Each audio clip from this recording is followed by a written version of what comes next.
After the first trailer we got for Fire Emblem Fortune's Weave, it looked like there wouldn't be any Avatar in this game. And that mostly stays true after the second trailer, until we see the box art and there are these two people that look pretty similar front and center. Similar to how the avatars in Fates, Free Houses, Hopes, and Engage were presented. But there are a lot of issues with this idea. This new avatar really doesn't seem like the others. So much so that I don't think they are an avatar, at least not like the ones we've had in the past. The main thing that's really weird about Eshmel and makes me doubt they're an avatar is just how absent they are. Every avatar since Chris has been a unit in your army and are usually force deployed, but we never see Eshmel on any map. We haven't had a lot of hub worlds, and in two of them, My Castle from Fates and Somniel from Engage, the avatar was also the main character. But in Free Houses and Free Hopes, we have both an avatar and the three main characters. And you only ever run around in the monastery or camps as Byleth and Shess. In both of Fortune's Weave's trailers, we see Kai and Led in the hub world, where normally an avatar would be. We also never see them in the story scenes talking to any other characters, which is pretty weird, since Intelligent Systems seems to consider the avatar the main character of their games. But the supposed avatar and therefore main character of Fortune's Weave is never seen on any map, in the hub world, or in any scene talking to any of the characters. This is so unprecedented and just makes no sense for an avatar in modern Fire Emblem, so I don't think we'll have one. There are three concrete possibilities for what Eshmel could be.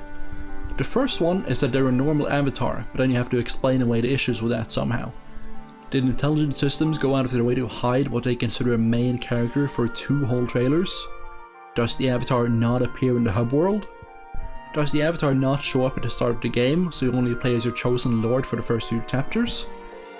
I just don't think this is likely at all, and it breaks every pattern they seem to have, so I don't think they could have a normal avatar in this game.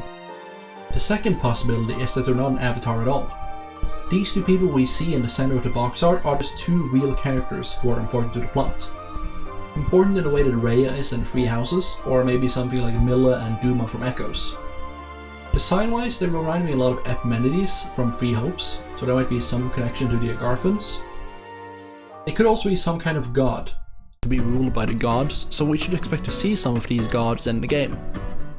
It's also worth noting that the only scene we see Eshmel in is them in some underworld-looking place, seemingly coming down from the sky to smite down some undead, ghastly giant thing.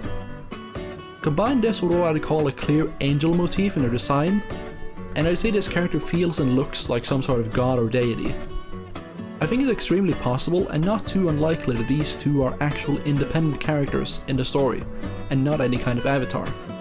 But I still think there's an even more likely possibility. The third and most likely possibility is that they're sort of an avatar, but also not, at least not in the way we're used to. You can pick what gender they'll be, and you can name them, so Intelligent Systems will use them as your self-insert in the game. But they're not the actual main character of the game. Kai or whoever you choose will run around in the hub worlds, lead your army, recruit characters, and talk to everyone in the main story. Eshmel, or whatever you name them, won't be a playable character, they won't have supports, they won't show up in the hub world, and they won't play an active role in the story.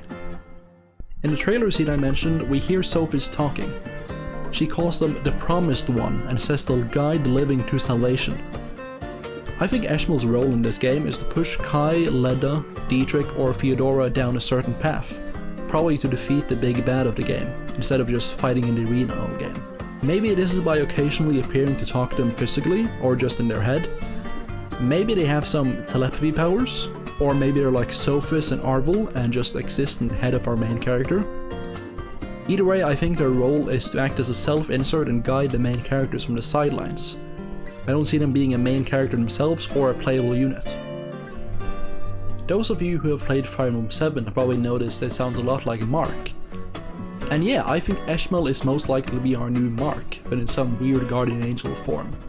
So just showing up every now and then to talk to the Lord, but not actually talking to other people or being playable or in the hub world. That's about all I have to say for today. I really can't see Eshmel being anything like the avatars we're used to, and I hope they aren't. Personally, I'd prefer if they were normal characters who are just important to the plot and not an avatar. But I think it's most likely that there is some sort of semi-avatar guardian angel Mark thing. And no, this isn't Byleth. I don't know how that idea became so widespread, but this is not Byleth as some angel-looking thing. Like and subscribe for more Fire Emblem videos, maybe leave a comment too. Fortune's Weave is only 2 months away, so leave a comment on what you want in Fortune's Weave, and let's hope it's good. Bye gamers.